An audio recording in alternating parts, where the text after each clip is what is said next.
Ang nakaraan sa Pinoy Big Brother Celebrity Collab Edition. Hinarap na ng final duos ang unang Big Jump Challenge. Rawi, para sa inyong puzzle, congratulations! Kayo! Sa huli, nakilala na ang ikalawang Big Four duo. Ngayong gabi, may darating na mapusong sorpresa para sa Big Four duos. Abangan lahat ng yan dito pa rin sa Pinoy Big Brother Celebrity Collab Edition. Pagkatapos ng mga anunsyo, ang Chares, masayang binati ang kasama na ngayon sa Big Four, ang Rawi. Hello? Hello? Kayo ba yung Big Four? Big Boy! Big Boy! Big Boy! Big Boy! Woo! Ako yung tatabi sa'yo, di ba? Ako yung tatabi sa'yo. Sabi ko sa'yo kanina, tumigil na lang makita. What the comba? Bro, pinabreak kita. Samantala, sa labas, dinamayan naman ni River ang emosyonal na kaduo na si AZ. Ilang yan is. Bawi tayo. May chance pa.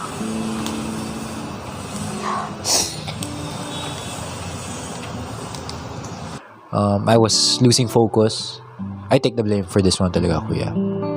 Bawi tayo sa next. May dalawa pa.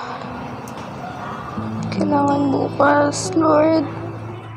Ang Breka, ina-assess naman ang kanilang naging performance sa challenge. Ano sa tingin mo, saan tayo nag-iba? Kasi nung first one, hindi tayo magkadikit noon, pero it worked.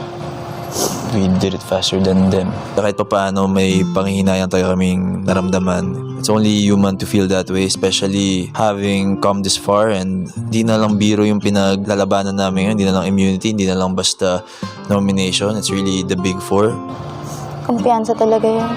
After that, lahat ng move ko, dinadoubt ko. Hindi siya sure. Ngitian mo lang. No. May dalawang chances pa. Don't be too hard on yourself. Second place, baby. Tomorrow, it's gonna be first place. Si Bianca, dinamayan din ang dismayadong kaduo na si Dustin. We did our best. Ba?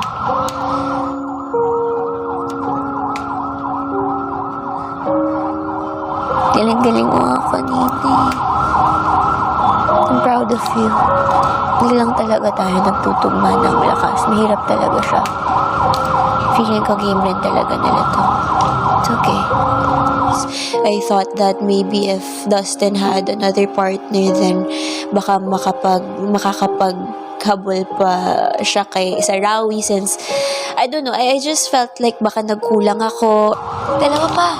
Laban tayo. I think this should serve us. This should serve us an extra push for us para manggigil. Ako para sa akin, mas lalo lang ako nagigigil to win the next one.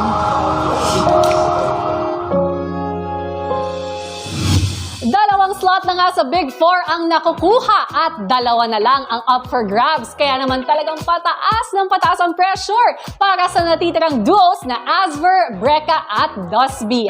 Ano nga kaya ang susunod na challenge na kanilang haharapin at sino ang aangat papunta sa third Big Four slot? Yan ang ating aabangan. Hello Philippines and hello world! It's officially 10 days before the big night. Kaya naman, wag nang bibitiw dahil matapos makilala ang ikatlong duo na magkakamit ng third Big Four slot sa mga darating na araw, ngayong Sabado ay live nating kikilalanin ang huling duo na mapapabilang sa Big Four. At syempre, sasalubungin ng huling duo evictee ng edisyong ito. Ngayong Sabado na yan, sa bago nating oras, 9:30 PM sa GMA Network, Kapuso Stream at Kapamilya Online Live. Samantala, bago ang ating susunod na Big Jump Challenge, isang mapusong sorpresa ang inihanda ni Kuya para sa mga housemates na pasok na sa Big Four. Sorpresang tiyak na magpapalakas sa kanilang loob sa nalalapit na pagharap sa Big Night. Kung ano ito, narito ang kwento. Kinaumagahan, mukhang maganda ang gising ng boys. Good morning! happens tomorrow, I turn to you and hope you can guide. Good morning, Will! Grabe yun yung gising ni Luis. Sobrang saya. Ang masarap na gising yung nangyari sa buhay ko. Habang ang girls, maaga namang naisipang magpaganda. Good morning, girls! Morning! The first. Hala! Nakapagbuhok na naman siya. Lahat ng girls din. Bilang yan, Asir! Hala! Oo, nakaligo na! Bakit naka-makeup ka na? May shower call ba kayo sa loob? Good morning. Talaga, pagkong gising naka-plancha na. Naka sila mag-just woke up, no? Dapat dash on pa lang ito, na kayo.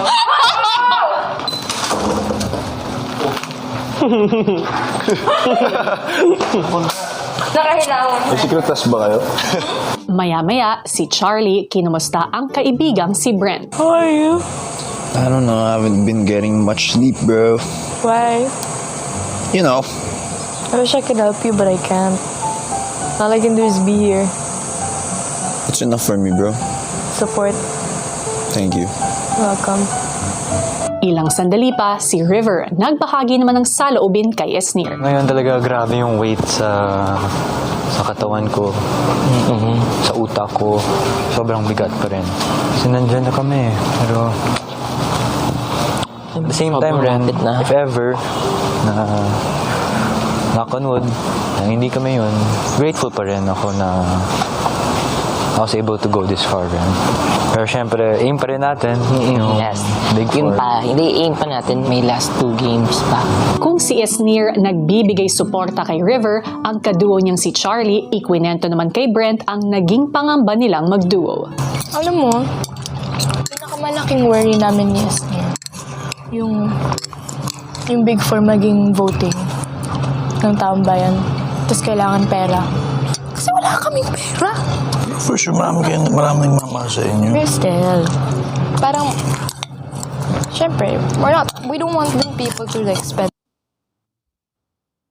naman din talaga, honest, diba? Kasi kung ikaw din, hindi ka din naman siguro maggasto kasi mas madami ka pang priorities. Yeah. So parang, syempre, inisip talaga namin ni Esnir, where will we get the money? Kami talaga wala. So we were scared na hindi kami maging Big Four because of that. And look at you now, the first one. Kaya nga, that's why we were so happy and that's why we kept praying. The only thing we had was prayer.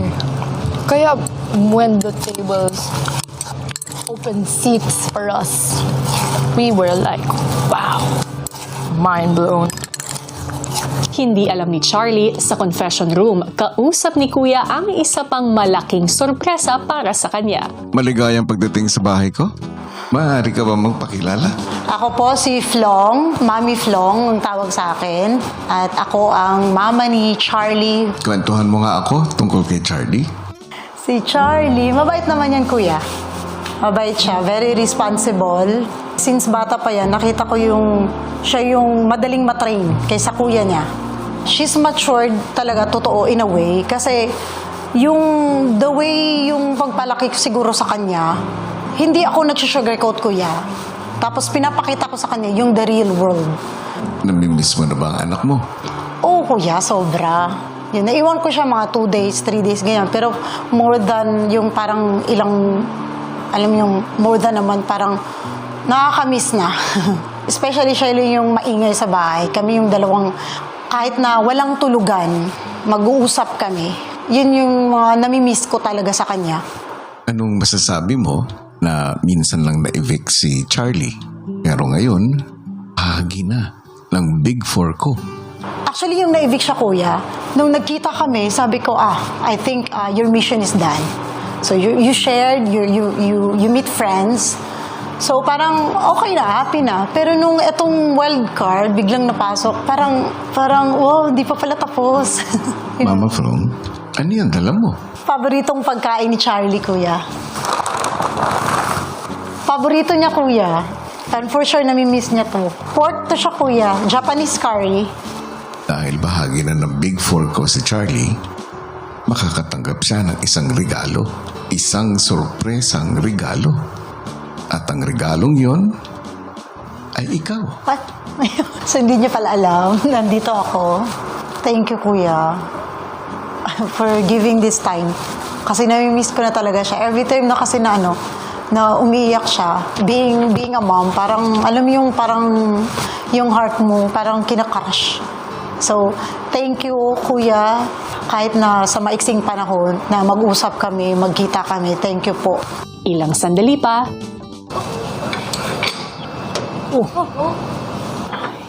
Hello?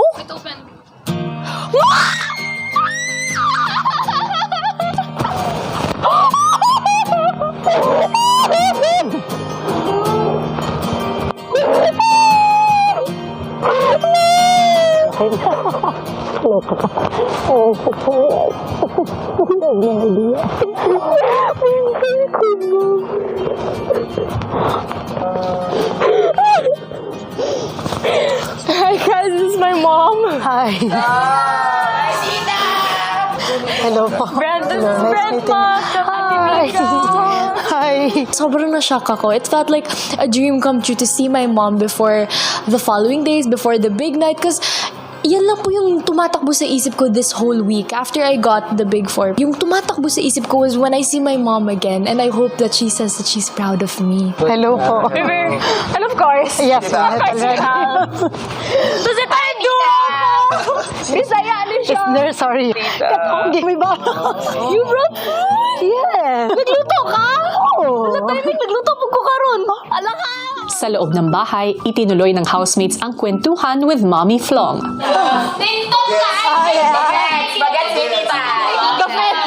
The fit. Nagmamotor kasi ako dati. So parang... Told you! The motor.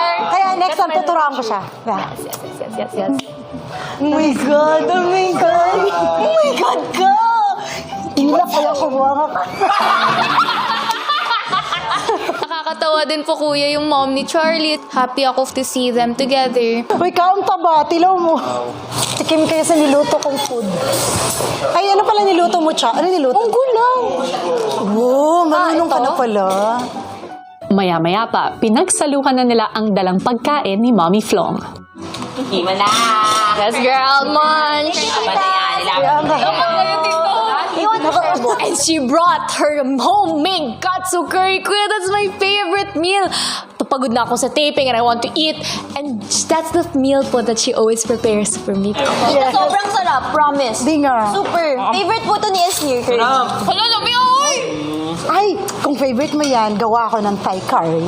Yes! Lahat ng curry dito. And I got to share it po with my friends here inside. I got to share it with the housemates. Parang, it made me feel really close to home, kuya. Just my mom and her cooking. Si Charlie, parang best friend ko lang. Kasi kahit na whole day kami nagsama, parang usap pa rin kami nasa bed. Tapos, 1 o'clock na pala, tulog na tayo. Siyempre, natuwa po ako para sa kanya kasi madalas po niya nakakwento yon. Yung mom niya, parang magtropa lang po, kuya. Best friend ko to. Best friend ko to, pero yung kape ko. Thanks, best. Hindi ko alam kung tinunaw niya para sa akin o sa kanya. Habang masaya silang nakikipag-bonding kasama ang mommy ni Charlie, hindi nila alam. Kausap na ni Kuya ang sorpresa naman para sa kaduo niya na si Esnir. Hello, Kuya. Maligayang pagdating sa bahay ko. Thank you, Kuya.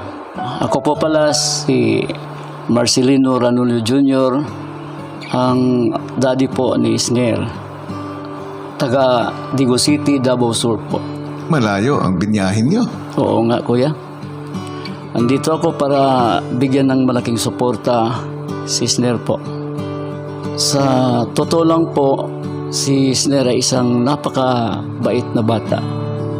Magaling yan sa klase. Talented at well-versed na bata po yan. At higit sa lahat, family-oriented din. Kahit wala siya, basta nangangailangan kami, naghahanap yan ng paraan para matustusan yung pangangailangan namin. Laging naghahanap ng panahon to have family bonding with his family po. Anong masasabi mo na bahagi na ng Big Four ko, si Esnir? Wow, Kuya. Hindi ko lubos maintindihan yung feeling ko ngayon. Hindi namin sukat akalain ng mami niya na makakarating siya dito at maging bahagi sa Big Four mo. Hindi masusukat yung nadarama naming kasiyahan po. Very, very proud, kuya. Ang tagal mo na rin siya hindi nakikita. Yes, kuya. Miss na miss ko na siya eh. Pati ng mami niya. Miss namin lahat. Pati ng mga kapatid po niya. Daddy Jun, ngayong gabi, magkakaroon si Isnir ng oras para makapiling ka muli. Ang pagpasok mo sa bahay ko ay isang sorpresa para sa kanya. Yun ang mas maganda. Pinakamaganda yung hindi niya alam, kuya. May bit-bit akong isa sa pinaka paborito po niyang pagkain, kuya. Chicken curry, kuya. Sino nagluto? Ako, kuya. Marunong kasi akong magluto. Handa ka na bang sorpresahin si Isnir? Yes, kuya. Handang-handa na po. Ilang sandali pa. I haven't watched TV in 2 years, bruh. Bro, wala tayong TV. Wala na din eh. Dati Cellphone mo naman pala. Si Kuya, pinapunta naman si Isnir sa garden area. Oh, yun. Oh my. Oh my God! Oh my God! Si Esnir! Oh my God, wait. Could be. Come here, let's go. Let's wait. Let's go with Esnir. Let's go. Hala! Kinakabahan ako! Marcelino! Marcelino! Come here, Mom. Let's go. Ay! Daddy! No! Hello! Hello? Hello, miss you. Oh my God. This is my replica, y'all! Daddy Marcelino is in the house, y'all! Hello, Hello. Ano to? Yung paborito mo. Makeup lang? Oh my God! Makeup Yung chicken curry. Chicken curry! Hello, sobrang dami ka. Hello. Hello, kumusta kayo? Kamusta? Di, mommy ni Charlie. Hindi po ako housemate. Bisaya ako. Sige, Bisaya. Ako tawag Bisaya, sa'yo. Bisdak. Bisdak dako. Dito, Bisaya ako. Bisayang dako. May gabi eh. Ay, oo. Si Charlie. May duo. May duo. Welcome to PBB! Ako yung panghuling housemate nyo. Pwede kayo magbarkada. Yun pala yung swimming pool niyo. Yes po. Buti na lang, hindi ko nadala yung swimming trunk ko.